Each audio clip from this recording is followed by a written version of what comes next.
Hey, second graders, happy Tuesday. How you guys doing? I hope you had a fantastic long weekend. I hope that you got outside to enjoy some of the beautiful weather. Clearly, I got a little sunburnt here, so I got out. I also hope you had a chance to learn a little bit about why we had an extra day off because of Memorial Day and what Memorial Day is. So there was an assignment today that explained a little bit about what Memorial Day is and why it's so important. I even had some students tell me that they had family members who have fought in the armed forces, and some of the family members had passed away, so they went to the grave sites and decorated those graves. So that is a fantastic thing to do, remembering those who have served and who had passed away while serving is something very important that we need to remember and be thankful for. So this week you'll be learning more about what Memorial Day is, and there'll be lots of different assignments for you to be focusing on. So I hope you learn a little bit about that, and I also hope you enjoyed your extra day off. So today is Tuesday, and I'm super excited for this week. We have a lot of fun things planned. We will have our Thursday Zoom meeting like we usually do, and then we also have our Friday Zoom meeting as well. But today's Tuesday already, and I get to tell you where Penelope Peabody is today. I'm super excited. A lot of you guys got back to me so quickly. So let me read the clue that I have for you that I shared with you last Friday. I walked into an ice cream shop and asked what state I was in. A woman in the counter asked me if I wanted a mini soda, so I bought one. She never told me what state I was in. I began driving across town when I came across the largest shopping mall in the United States, Mall of America. Tomorrow I'll travel through the capital city of St. Paul. I am lost. Which state am I in? So this is our 20th clue already. And this one actually kind of had a little joke because up here it said, she asked me if I wanted a mini soda, so I bought one. The name of the state that Penelope is lost in is actually Minnesota. And I think that was kind of like a little joke. So here is my map right here. Look at all these states we've talked about already. Minnesota is right up here. It's quite a large state. And you can see it borders North Dakota, South Dakota, Iowa, Wisconsin, and then also up here it borders Canada as well. So Minnesota's right there. And I had a lot of students that got that correct. Let me get my list off my phone. All right, the people that got Minnesota correct: Weston, Adelaide, my mom, Lucas, Raven, and Bennett. Woo! A lot of good answers. Well done, you guys. All right, so since today's Tuesday, I get to share a new clue with you. And before I get too ahead of myself, for Bennett, we're going to add, actually, we'll give her a new face mask. It's a different color today. Well, it kind of looks the same. It's actually blue. All right, here's the new clue for you. It's about time I made it to the Cornhusker State. Which state is that again? Maybe I'll travel to the capital of Lincoln to ask around. Or maybe I should go to the state's most populated city, Omaha. I think they should rename this the Kool-Aid State, since the popular drink was invented here. Ooh, I am lost. Can you tell me which state I am in? Here is your new clue. Things you could be looking up: Cornhusker State. You could be looking up which state invented Kool-Aid. Also looking up which state has the capital of Lincoln, or which state has Omaha. Those are all different things you could be looking up. So that is your clue. Let me know where you think she is, and we'll see how many people we can get it. All right, I'm going to set that aside, and we are back into the one and only Bob. I left off, we have still not met Ivan yet. Look at how much of the book I've read so far, and we haven't even gotten to Ivan. So we're close. We're in the park where Ivan is, but we haven't read about him yet. Let's see. This one is called The Park.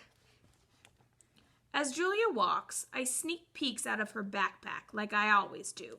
We pass the meerkat family poking out from their den holes like a whack-a-mole game that used to have at Mac's Mall. I see the flashy flamingos with their one-legged balancing act, and the terrifyingly beautiful tigers. Even their cute cubs give me the willies. Families, I've noticed, have a lot of different shapes. Jim and Joe, the penguins, adopted an abandoned egg, and they are the sweetest doting parents you ever saw. I see it with humans at the park, too. Families of all shapes and sizes and colors and genders, and yep, they all seem to do just fine. We round a corner past Sea Otter Alley. Oliver and Olivia are floating calmly on their backs, holding each other's paws. It's pretty adorable, I have to admit. But me, I don't need the trouble that comes with family. Babies puking, toddlers whining, spouses nagging. Talk about a design flaw. There they are. I'm pretty sure I read you this one on Friday, but that was a good review, right? All right. The next one is called Change. The park's pretty big. Lots of twisty paths and fascinating smells. All the parts have names. There's the African Aviary, the Outback, Penguin Cove, Lemur Land. It's like puzzle pieces of the world. A little Africa here, a little Asia there. Dogs. You can find us pretty much everywhere. Our territory is Earth. As long as we're hooked up with humans, that is. Along with the shady paths, volunteer guides will answer your questions. They'll tell you about how animals used to roam one part of the world or another until things changed. Things change. That's one thing I've figured out. Don't ever assume a little patch of the planet belongs to you. Things change. Boxes go flying. This one is called The Inner Wolf. On our way, we always stop by the wolf habitat. Julia loves wolves, probably because they remind her of me. You have to look hard, maybe squint a little, but if you try, you can catch a hint of my inner wolf. It's in my eyes, mostly. Also, in my distinguishable profile. Profile is like the side of a face, or in this case, the side of Bob's face. I dream I'm a wolf sometimes, and when I wake up, I'm panting, and my fur is on alert, and I'm feeling, yeah, the world could hurt me, but I could hurt the world right back, even harder. Like there's a dangerous, hard part of me chained inside, struggling to go free and just, I don't know, get even. But then I go see what's for breakfast. This next one is called Kimu. There's a gray wolf at the park who makes me a little jittery. Jittery, as in I always worry he might like to eat me. His name is Kimu, and we struck up a conversation when a mutual acquaintance of ours, a mockingbird called Mitch, introduced us one day. Like Nutwit, Mitch likes to taunt me because I'm domesticated. Gives me a lot of grief about how free he is, soaring stringless over the whole town. I'm not the only one who's pampered, I said one day. I mean, look at Kimu. He's not exactly running wild. As soon as the words were out of my mouth, I regretted them. And when I looked at Kimu's, I could kill you with one quick bite expression, I really regretted them. In any case, I said, moving the subject along, I've lived wild. It isn't a picnic for a dog. What was it like? Kimu asked. He moved closer to the edge of my domain. He had a strange odor, intense and scary, and a little bit intoxicating. Well, I was just a pup, I said, abandoned by the side of the highway.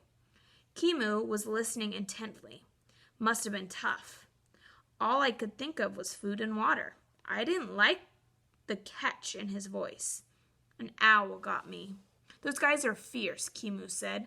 Can't hear them coming. I know, right? I relaxed a little. I hate owls, said Mitch. Hate them with a passion. They eat birds, you know.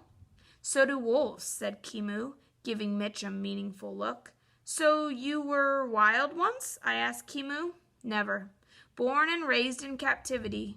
Suzu, over there, she was. She told us stories that would curl your fur. Honestly, it's nice to have a roof over my head. It's tough out there, man. It's really tough. I suppose, said Kimu. Here is Bob talking to Kimu about living outside. And I am going to, let's see. Oh, I'll finish this chapter. Just a couple more pages. I looked at him and for the first time wondered if I really did have any wolf in me. He was a majestic animal with teeth that could shred a tree trunk. I am also majestic, but more portable, with teeth that could mangle a pencil with enough time and effort. Hey, Bob, Mitch said, do dogs howl the way wolves do? Of course we do. So let's hear something. A duet, maybe. He fluttered his wings, revealing startling patches of white.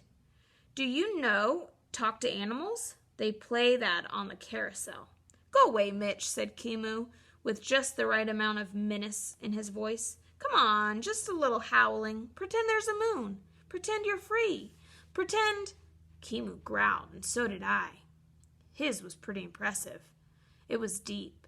It spoke of death and dismemberment of all kinds of unpleasant bird nightmares. I growled, too. I spoke of being a little annoyed. Still, Mitch got the message. He disappeared, a blur of wings. Actually, I've never howled at the moon, I admitted. Me either, said Kimu. I feel kind of silly doing it here. All right, I'm going to stop there. The next one is called Enrichment, and we will read that one tomorrow. And I will stop there. All right. So, we are cruising along in the one and only Bob. Let me know where you think Penelope Peabody is this week. Hopefully you get to enjoy the beautiful weather. If not today, definitely tomorrow or the next couple days because it's going to be awesome. And I will see you guys back here tomorrow. Bye, guys.